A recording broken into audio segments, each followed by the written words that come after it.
Modern war, with all its tanks, artillery, rockets, and planes, still relies on infantry as its basic ground-gaining combat arm to seize and hold key terrain. In the Russian army, with all its modern equipment, the basic element is the Soviet Motorized Rifle Squad. An integral part of the Soviet Motorized Rifle Squad is its infantry fighting vehicle. The Russians also use tracked or wheeled APCs with firing ports. The BMP is engineered around the Soviet 8-man squad. It is controlled by the vehicle commander and squad leader, who rides behind the driver. The vehicle also has a gunner, who with the driver remains with the vehicle at all times. 4 in the squad are automatic riflemen, and along with the squad leader are armed with AKMs or folding stock versions of the AKM. Effective range, 300 meters. 2 are PKM machine gunners, firing a long 7.62 millimeter round, effectively to 1,000 meters. 1 man carries an RPG-7 anti-tank grenade launcher.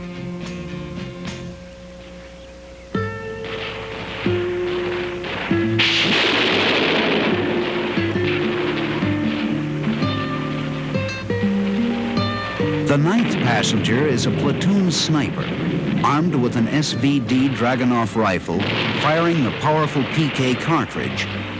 or a radio operator for the platoon commander, or an SA-7 Grail surface-to-air missile gunner.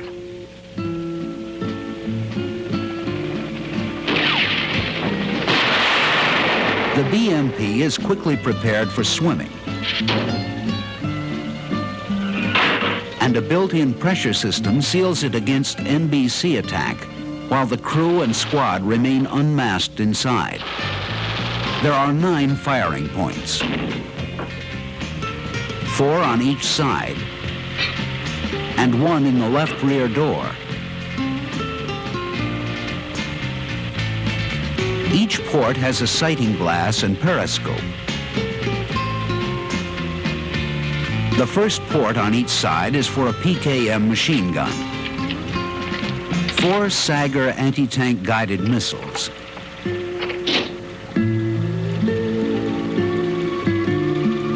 individually mounted on a rail over the 73mm gun.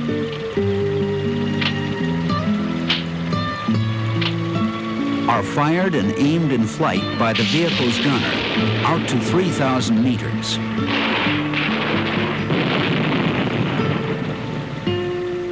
The BMP's turret has a 73mm gun that automatically selects and loads heat or high explosive ammo and fires it effectively to 800 meters.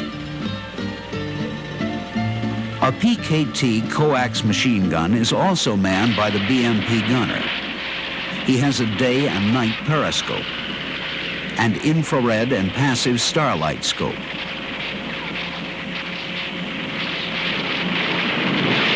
The squad lives, trains, and fights as a unit. It does not split into fire teams as we do. From the cradle on, every Soviet soldier has been taught teamwork in a collective nursery that emphasizes group games and group participation. At Boy Scouting age, young pioneers get uniforms and begin formal training. At 16 and 17 years old in the Young Communist League, they learn parachuting, driving, or radio operating skills.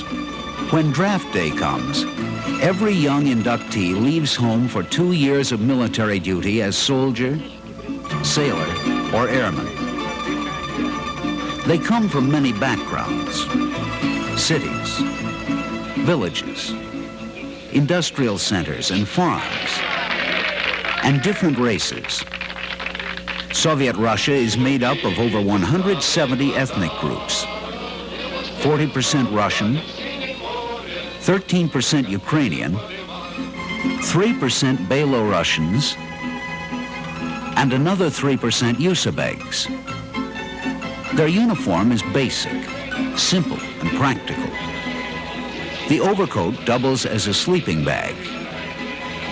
Foot wrappings serve as socks. The gas mask and protective suit are respected and always close by. Pay is low, about $10 a month. But there is little free time to spend it and little to spend it on.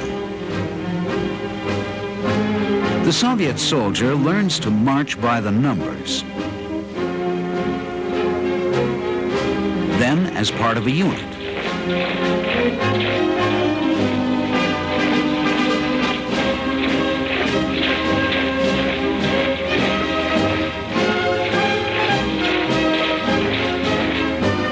PT is a serious business, rigorous and extensive. Basic training begins with up to 50 hours PT a week. When the soldier reaches his unit, he does at least 30 minutes of calisthenics a day and periodically takes timed PT tests, always with his unit, that include long-distance runs with weapons and full field gear.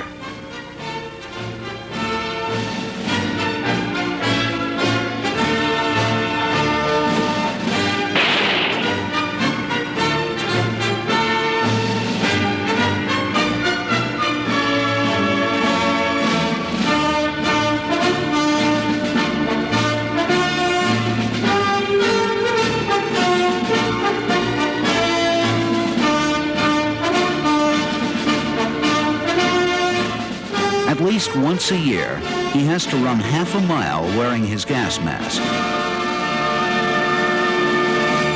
Food is monotonous, but sufficient to develop personal toughness, endurance, and maximum physical efficiency.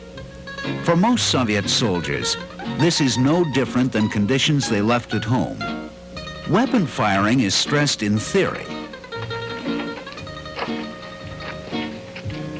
Then in practice, with live rounds, dry runs are held over and over and over on the ground, from vehicles, on defense, on offense, until they learn their team position and team job and do it correctly and very well.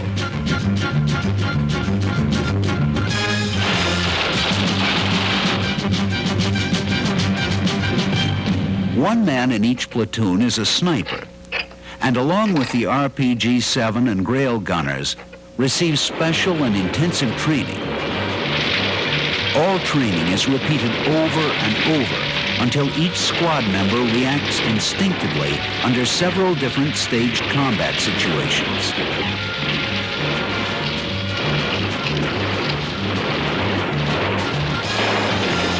The average Soviet trainee works up to 100 hours a week, learning, doing, perfecting his role in his Red Army.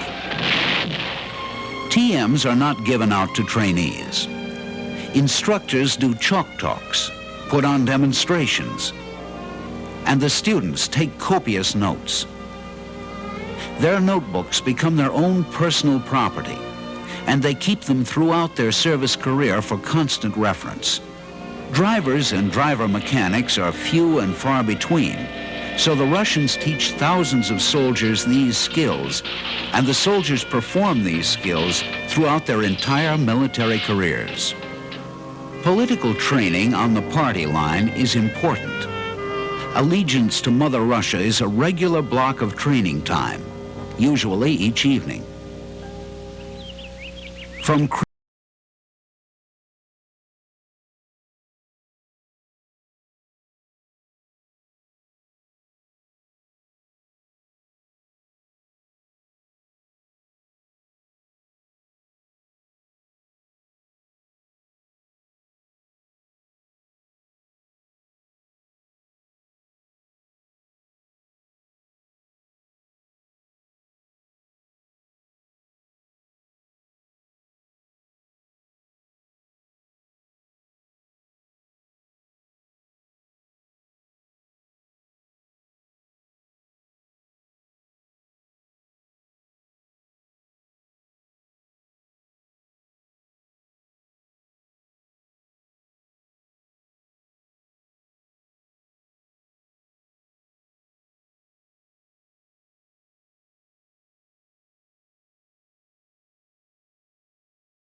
instructors and leaders demand.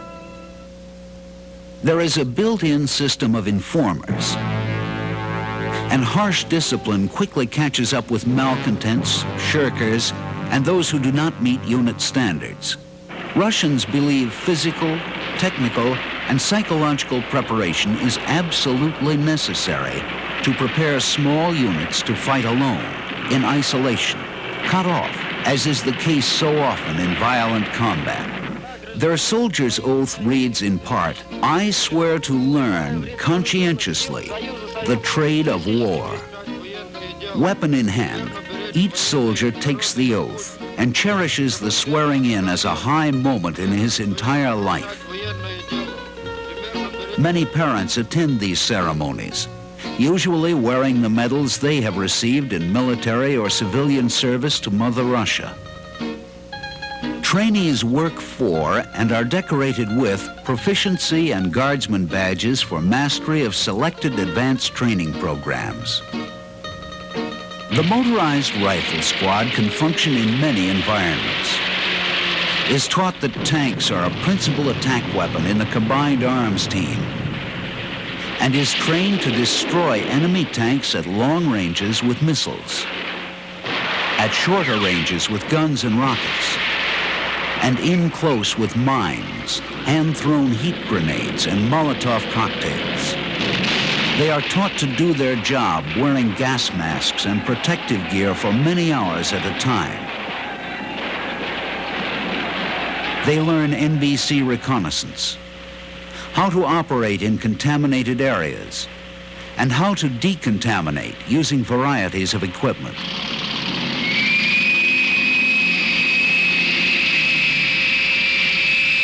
The infantryman is taught to move through smoke and fire, using it to cover his attack. Liberating and defending cities, towns, and villages is important training that receives special attention.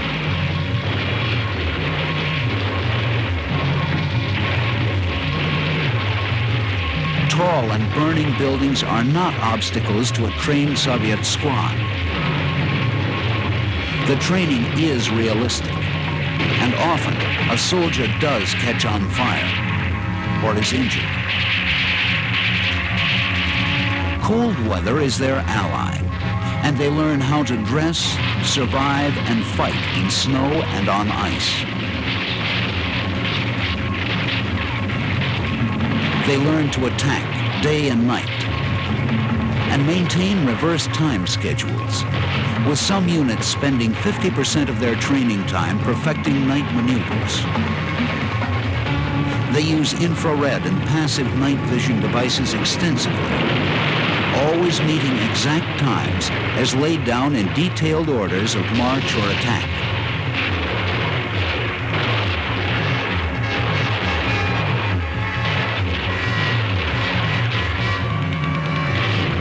Selected battalions fight from or are deployed from helicopters. More and more soldiers are learning how to move by helicopters as well as aircraft. Today, the Russians have 7 combat-ready airborne divisions to fight anywhere in the world.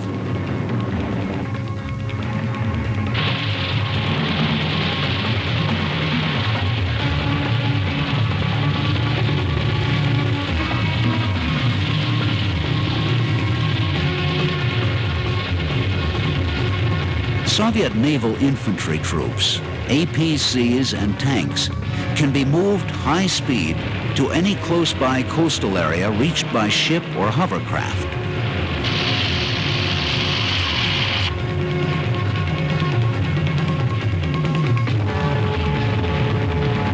The Soviet exercises we've seen to date stress realism.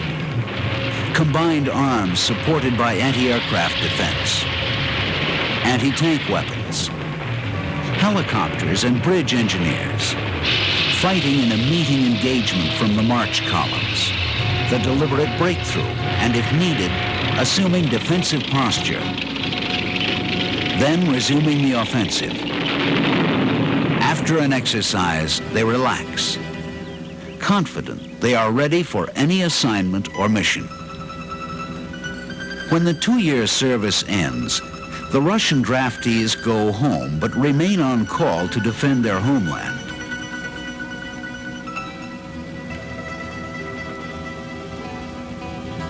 The Soviet squad is well trained.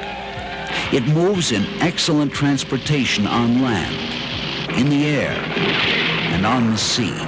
Each man is superbly conditioned, well trained technically, and psychologically conditioned to believe in his country and his government enough to fight its war. Their special training includes anti-tank, NBC, fighting in cities, towns, and villages, on land or sea, or from the air. Have they weak points? An important few. They train as a team, always as a team. Thus, they do not score high in personal initiative on the battlefield. They do not stress multiple or cross-training on the battlefield. Training of the Soviet squad is directed toward the development and maintenance of the initiative of attack through tight control, discipline, and repetition to react automatically under conditions of violent modern warfare. But his socialist environment has little regard for the individual soldier. Desperate, long, hard training fails to develop individual initiative where it is most needed, when authority is removed or isolation imposed, in the loneliness of combat. The Soviet squad can be defeated by disrupting its game plan and isolating it from its leadership. The leaderless squad quickly goes downhill and loses much of its team effect. At that point, the scales tip our way.